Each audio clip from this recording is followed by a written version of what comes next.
नमस्कार किसान भाइयों। स्वागत है आपका मेरे चैनल सस्ती खेती में। किसान भाइयों, मैं उत्तर प्रदेश के एक अनुसंधान केंद्र में कार्यरत हूँ और मेरी कोशिश होती है कि मैं किसानों को सस्ती और वैज्ञानिक सलाह दे पाऊँ।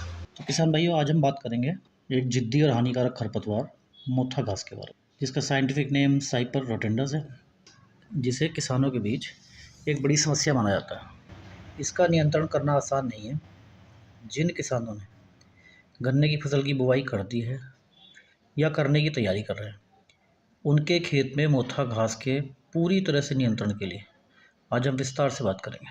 तो किसान भाइयों, मोथा घास की गहरी और मजबूत जड़ें इसे सामान्य तरीकों से नियंत्रित करना कठिन बनाती है।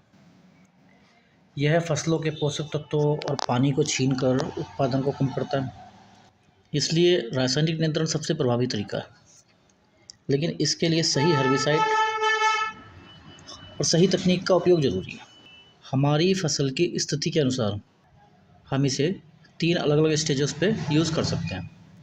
तो सबसे पहली स्टेज किसान भाइयों, हमारी बुवाई से, हमारी जुताई करने से 10 दिन पहले की होती है, जब खेत पूरी तरह से खाली होता है। तो पहला उपाय तो हम इसका तभी कर सकते हैं, सबसे सस्ते में हम मोथे घास से छुटकारा जुताई से 10 दिन पहले पा सकते हैं। दूसरी स्टेज होती है बुवाई के 10 से 15 दिन बाद की, जब मोथा तो जम जाता है लेकिन हमारा गन्ना अभी जमाव नहीं लेता। तो इस स्टेज पे भी आप मोथे की रोकथाम कर सकते हैं। और तीसरी स्टेज होती है जिसमें फसल के जमाव के साथ मोथे का भी जमाव हो चुका होता है।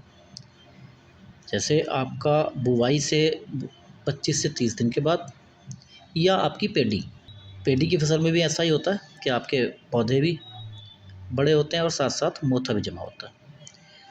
तो किसान भाइयों, हम इसे अलग अलग स्टेज पे हम अलग अलग टेक्निकल का यूज़ करेंगे, इसलिए मैंने इसको 3 स्टेजेस में बांटा है। तो सबसे पहले हम जानते हैं कि इसकी पहली स्टेज पर इसकी रोकथाम कैसे करनी। जुताई से 10 दिन पहले, जब खरपतवार हमारे खेतों में जमा हुआ है, मोथे के साथ और भी कई प्रकार के खरपतवार हमारे खेत में जमे होते हैं, इस समय पर हम एक टेक्निकल ग्लाइफोसेट 41%, जी हाँ भाइयों, ग्लाइफोसेट जिसे सफाया भी कहते हैं, हम इस ग्लाइफोसेट 41% का 1 से 1.5 लीटर इसकी मात्रा लेकर के और 1 एकड़ में छिड़काव कर सकते हैं, जिससे ये पूरी तरह जड़ से नष्ट हो जाएगा।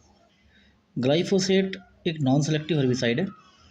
नॉन सेलेक्टिव का मतलब कि ये किसी एक विशेष घास को मारने के लिए नहीं होता, ये हर प्रकार के खरपतवार को नष्ट कर देता है। ये 41% एसएल फॉर्म में आता है, सॉल्युबल लिक्विड। 1 से 1.5 लीटर मात्रा आपको 1 एकड़ में यूज़ करनी है 200 लीटर पानी के साथ।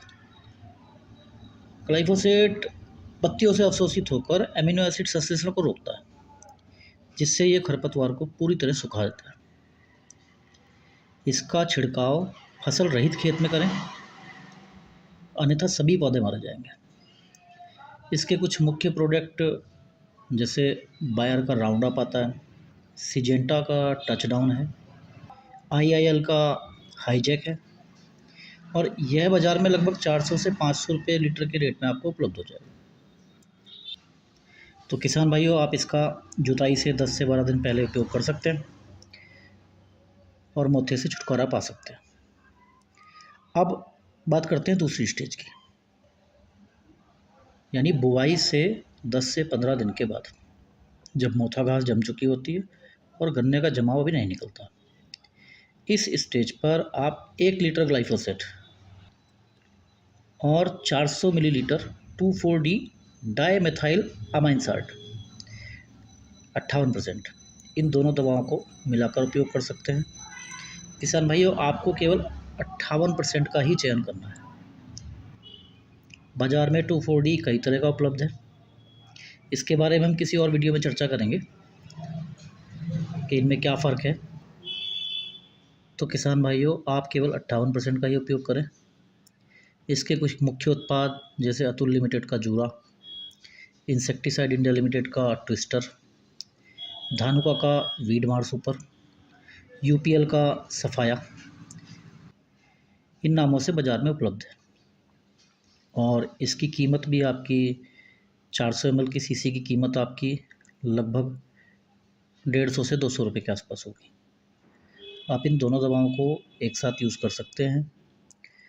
बस ध्यान ये रहे कि हमारे गन्ने के जमाव से पहले इस दवाई को यूज़ करना है। जमाव के बाद हम ग्लाइफोसेट को इस्तेमाल नहीं कर सकते, क्योंकि ग्लाइफोसेट एक नॉन सेलेक्टिव हर्बाइसाइड है। तो अब बात करते हैं हम किसान भाई 2,4-D के बारे में। ये एक सिलेक्टिव पोस्ट इमरजेंसी हर्बिसाइड है। चौड़ी पत्ती वाले सारे खरपतवारों के लिए बहुत इफेक्टिव है। अब बात करते हैं हम तीसरी स्टेज की, जो बुवाई से लगभग 30 दिन बाद, 25 से 30 दिन बाद, जब हमारे गन्ने के पौधे भी ज़मीन से बाहर आने लगते हैं और मोथा भी जम जाता है। दोस्तों, ये स्टेज आपके पेडी पर भी लागू होती है, यानी आप पेडी में भी इसका इस्तेमाल कर सकते हैं। तो इस स्टेज पर आकर के हम ग्लाइफोसेट का इस्तेमाल नहीं कर सकते। तो इसके लिए मैं आपको 2 कॉम्बिनेशन बताऊंगा। पहला कॉम्बिनेशन थोड़ा सस्ता है आप लोगों के लिए, और दूसरा कॉम्बिनेशन थोड़ा महंगा है। तो बात करते हैं पहले कॉम्बिनेशन की। तो किसान भाइयों, पहला कॉम्बिनेशन है पाइराजोसल्फेरॉन एथाइल 10% WP, वेटेबल पाउडर में आता है। इसका किसान भाइयों 1 ग्राम प्रति लीटर के हिसाब से आपको छिड़काव करना है। 1 ग्राम प्रति लीटर मात्रा इसकी लेनी है। अगर आप 200 लीटर पानी लेते हैं तो इसकी 200 ग्राम मात्रा आपको लेनी होगी। और इसकी कीमत लगभग, इसका 80 ग्राम का पैकेट आता है, जो लगभग मार्केट में 140 से 150 रुपये के आसपास आपको आसानी से मिल जाएगा। इसके साथ हमें दूसरी दवाई यूज़ करनी है 2,4-D। यहाँ किसान भाइयों वही 2,4-D एमाइन साल्ट 58%। 2,4-D किसान भाइयों आपको 58% ही लेनी है एमाइन साल्ट। बेहतर रिजल्ट के लिए किसानों भाइयों आप इसमें एक दवा और मिला सकते हैं, जिसमें आपके 2 टेक्निकल होते हैं, मेटसल्फोन एथाइल 10% और क्लोरीमिरोन एथाइल 10%। इसकी कीमत भी लगभग 80 से 100 रुपये प्रति 8 ग्राम होती है। इसकी आपको केवल 8 ग्राम मात्रा ही 1 एकड़ में उपयोग करनी है। तो किसान भाइयों, ये जो हमारा 3 दवाओं का कॉम्बिनेशन है, इसमें सबसे पहले पाइराजोसल्फेरॉन, दूसरा 2,4-D और तीसरा आपको मेटसल्फोन एथाइल प्लस क्लोरीमिरोन एथाइल, इन तीनों दवाओं को आपको मिला के छिड़काव करना है। किसान भाइयों, आप इस कॉम्बिनेशन को बिना खेत में पानी लगाए भी इस्तेमाल कर सकते हैं, यानी सूखे खेत में भी ये कॉम्बिनेशन काम करता है। तो किसान भाइयों, अब बात करते हैं इस स्टेज पर दूसरे कॉम्बिनेशन की, जो है हेलोसल्फेरॉन मेथाइल 75%, WP में आता है। ये मार्केट में धानुका की सेम्प्रा के नाम से बड़ी मशहूर दवा है। इसकी मात्रा आपको 36 ग्राम प्रति एकड़ लेनी है। इसकी कीमत बाज़ार में लगभग 1,300 रुपये होगी। इसके साथ आप 2,4-D अमाइन साल्ट 58% का उपयोग जरूर करें बेहतर परिणाम के लिए। और 2,4-D की मात्रा आपको 1 लीटर प्रति एकड़ लेनी है।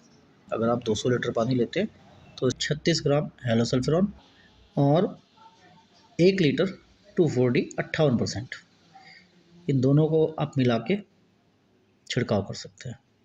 हेलोसल्फेरॉन मेथाइल खरपतवार की जड़ों और पत्तियों के माध्यम से अवशोषित होता है, और ये एक एंजाइम एसेटोलैक्टेट सिंथेस को अवरुद्ध करता है, जिससे खरपतवार की वृद्धि रुक जाती है।